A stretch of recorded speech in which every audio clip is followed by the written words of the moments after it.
Hi friends! Thanks for tuning in.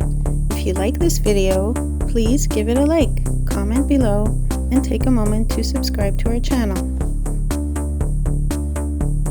Welcome to Acme, Alberta. This quaint town is located in the heart of Wheatland County, about 65 kilometers northeast of Calgary. Acme was established in 1910 when the Canadian Northern Railway was expanding its network across the prairies.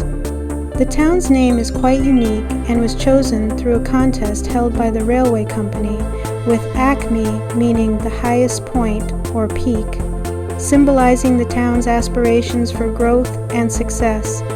Surrounded by fertile farmland, Acme has a rich agricultural heritage, with wheat and canola being some of the main crops grown in the area.